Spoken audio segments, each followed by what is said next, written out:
Okay, let's unpack this. Right. When you think about anarchism globally, I mean, the history often gets boiled down to, you know, Europe, Paris, Barcelona, maybe. Yeah, or maybe the IWW over in North America. That gets some attention. Exactly.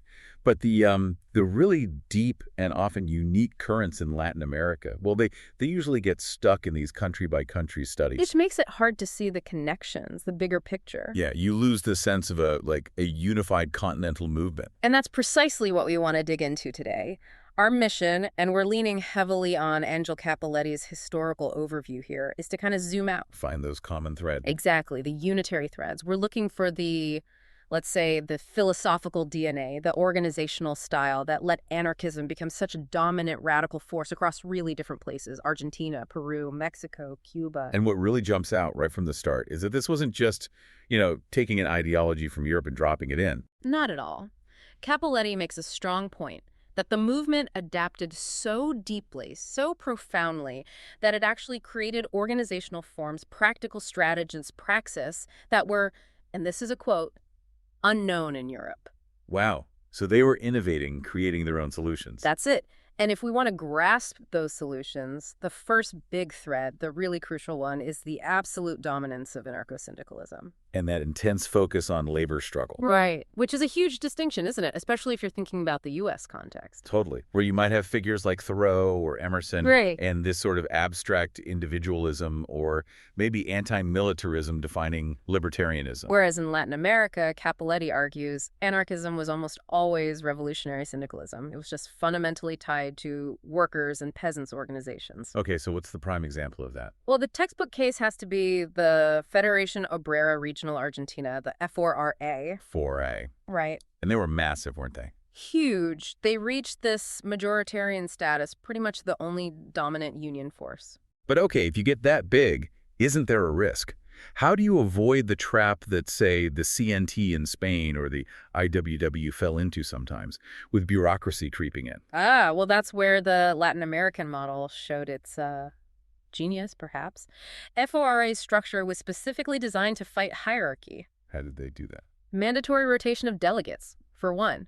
Strict adherence to mandates voted on by the actual rank-and-file assemblies. And, crucially, no paid officials. No paid officials at all? None. They saw a paid official as the first step towards creating a sort of new ruling class inside the union. Right, separating the representatives from the represented. Exactly. So by refusing to let professional union leaders get entrenched, they kept the union as genuinely just a tool for the workers' assemblies. The power stayed at the base. That's fascinating. So the ideology was kept pure through these strict structural rules. Pretty much. And ideologically, the sources say FORA hit its peak around the Fifth Congress, 1905. That's where Kropotkin's anarcho-communism really fused completely with that syndicalist structure. Meaning? What exactly?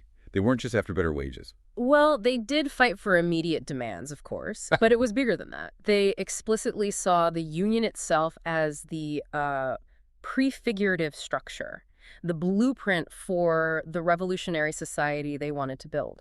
Building the new world within the shell of the old, as the phrase goes. That's the idea. They were practicing the future society right then and there in their organizations. Okay, so that organizational depth was key in Argentina. How did this labor focus play out somewhere else? Maybe where the workforce was more mixed, like Peru. Yeah, Peru's a good example.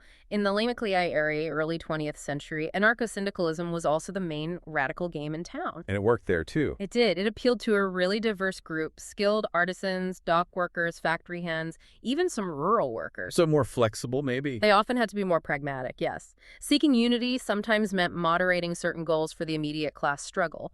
But the core principle, that never changed. The emancipation of workers must be the task of the workers themselves. That idea of self-redemption, that's the constant. Always. It's non-negotiable. So if their structure depended on fighting bureaucracy and the core was worker self-emancipation, it sounds like the energy came from this willingness to bend the rules, ditch rigid dogma when needed. Definitely. Which brings us nicely to the second thread we identified, Right. this ideological flexibility and fusion. Okay, let's dig into that. What's the most, startling example of them breaking anarchist rules? Oh, you have to look at Mexico, the Partido Liberal Mexicano, the PLM. Right, Ricardo Flores Magon's group. Exactly. Now, this group, within a few years, adopts a clearly, unquestionably anarchist ideology, no doubt about it, but But, they controversially kept the name Partido, political party. whoa. Okay, I can just imagine the reaction from, say, European Orthodox anarchists like Jean Grave. That must have driven them nuts. It did. Calling yourself a party was seen as the ultimate sin against anti-political anarchism. So why? Why stick with a name that contradicted the ideology so directly? Pure pragmatism, really. A tactical decision rooted in the fight against the Porfirio Diaz dictatorship. How so? The PLM name was already established. It was the banner people recognized for opposition. Changing it, even though the ideology shifted, might have fractured the movement. They needed that continuity, that legitimacy to keep everyone united against Diaz. So the label was less important than the actual struggle. Precisely. And this flexibility, this willingness to adapt, allowed for this incredible fusion of internationalist anarchist ideas with the very local, very real struggle for indigenous autonomy. Which comes together in that famous Zapatista slogan, Tierra y libertad, land and freedom. which Magon's newspaper, Regeneration, pushed constantly. Fiercely, connecting the global fight against capital directly to defending local land and water rights. Its indigenous struggle fueled by internationalist anarchist thought. Local roots, global ideas. And this flexibility wasn't just about names, It extended to the ultimate goals, too. Look at Diego Abad de Santillán in Argentina. Editor of La Protesta, a major figure. Right. Later in life, he really championed this idea of anarchism without adjectives. Meaning, why move beyond defining the specific economic system like collectivism or communism or mutualism? Well, I think it reflects a kind of maturing of the movement. Santillán seemed to realize that fighting constantly over the fine print of the post-revolutionary economy, labor vouchers versus free distribution, was maybe secondary. Secondary to actually getting there. Exactly. Secondary to achieving liberty and justice first.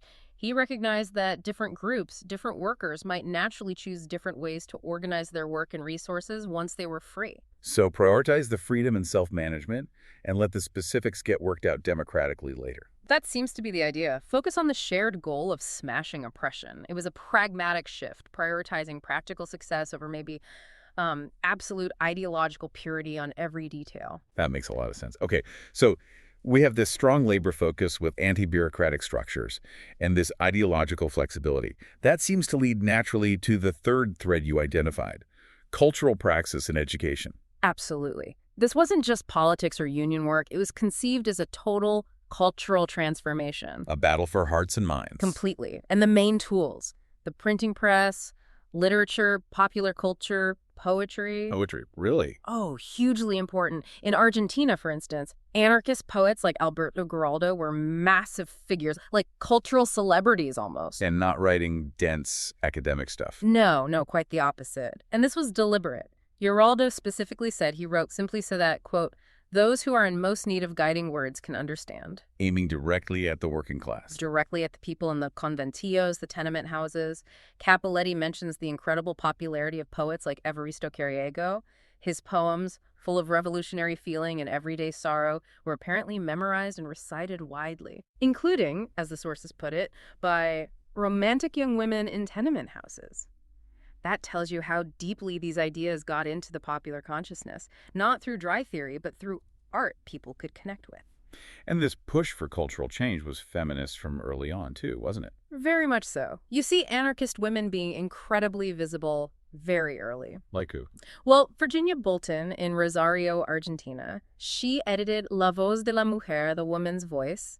What kind of paper was it? Fierce. It didn't just attack capitalists in the state, but also priests, politicians, and significantly sexism and oppressive men within the anarchist movement itself. Taking on internal issues, too. Absolutely. And Bolton wasn't just a writer, she was an organizer. She led Rosario's first May Day march back in 1890, carrying that iconic red and black flag calling for universal brotherhood. She was on the front lines. So beyond the press and poetry, they also created new cultural forms. like rituals. Yes. Yeah. They understood they needed to actively displace the dominant culture, including religion. The Peruvian example Capoletti gives is just brilliant. What did they do? Textile workers in a place called Vitarpe organized something called the Fiesta de la Planta, a tree planting festival. Okay. And they deliberately held it on December 25th. Ah, as an alternative to Christmas. Exactly. Not just protesting Christmas, but creating a positive, joyful, working-class, rationalist alternative.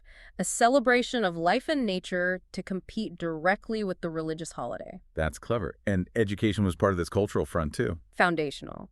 All of this was supported by creating their own educational institutions, ones that reflected the anti-authoritarian ideas, like the popular universities in Peru named after Manuel González Prada. What was their goal? Integral education. The idea was that social freedom requires cultural freedom, intellectual freedom. They wanted workers to achieve self-management, autogestion in every aspect of life, including learning. So teaching critical thinking, not just skills. Right. Although, Capoletti notes, some workers were initially a bit suspicious of schools not born directly from the shop floor. Understand. But these popular universities really worked to empower workers, turn them into critical thinkers, into pedagogues themselves, challenging the authority of state and church schools. Which brings us pretty neatly, actually, to the final thread. This consistent struggle against foreign control and patriarchy. The enemy was always external power, wherever it came from. Absolutely. The anti-imperialist element is just constant right across the continent. Go back to Ricardo Flores Magón in Mexico again. What was his take? He famously rejected the whole idea of fighting for Mexico as a country during the revolution. Why? That sounds counterintuitive. Because, he argued, Mexico was already owned. It was owned by, and he named names, foreign millionaires. U.S. capitalists like Cudahy and Otis, British companies, French companies. So fighting for a national government was pointless if the real owners were global corporations. Exactly. The oppressors were international, so the struggle had to be internationalist too. National borders were secondary to the real fight against capital. And the fight against patriarchy was seen as equally fundamental, not a secondary issue. Definitely not secondary. Especially because it existed within their own movements, too. Modern anarcho-feminists call it double-duty militancy. Meaning? Women were fighting the state and capital outside, the obvious enemies, but also fighting patriarchal attitudes and oppression inside the libertarian organizations themselves. The two-front war. You see it debated in the anarchist press way back in the 1890s. And it's a struggle that continues and resurges powerfully today. Look at Chile, for instance. Groups like La Alzada Acción Feminista Libertario formed in 2013. And that long struggle, internal and external, leads to that really potent feminist revolutionary slogan. Yes. La revolución será feminista o no será. The revolution will be feminist or it will not be. It's non-negotiable. And tied into this rejection of external authority was often a strong anti-clericalism. Oh, fierce anti-clericalism. Manuel González Prada in Peru is a great example again. Was his critique just about the church's political power? No, it went deeper. He attacked its political influence, sure, but also what he saw as the terrible quality of religious education, its intellectual backwardness. He criticized the hysterical genius, as he put it, of priests as teachers. Wow, harsh. He argued for rational thought, for secular education, as the only way to achieve real freedom of mind. Okay, so let's try and pull these threads together. Looking back across this history, this vast region, what are the defining features? Well, we've seen a movement absolutely rooted in labor, in syndicalism, but a specific kind designed to constantly resist bureaucracy. That's thread one. Then there's the ideological flexibility, being willing to adapt labels, even core concepts like party or specific economic models, for the sake of the practical struggle for justice. Right. And third, this massive investment in cultural self-management, in autogestion, treating education, art, even festivals as vital revolutionary ground. And the through line connecting all of that is the relentless, uncompromising drive for freedom by dismantling all external power, whether it's the state, capital, the church, or patriarchy within their own ranks. It's that absolute rejection of external political power that makes the current situation so interesting, doesn't it? Especially in Mexico. Yeah, there's a real tension now with indigenous autonomy movements. Specifically, you look at the EZLN, the Zapatistas, and the National Indigenous Congress, the CNI. These are groups deeply rooted in that libertarian autonomous tradition. Deeply.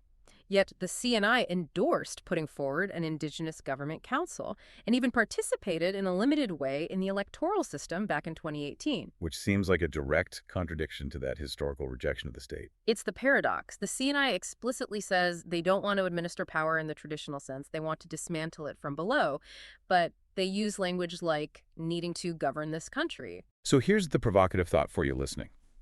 If this core thread, this DNA of Latin American anarchism, has always been about achieving freedom by rejecting and dismantling external power structures, can a truly libertarian revolution, one aiming for total self-management, ever engage with state politics, with electoralism, even strategically or temporarily? Can it touch that system without fundamentally compromising the principle of self-redemption, of freedom from external rule? That's the tightrope they're walking right now, a revolutionary paradox for our times.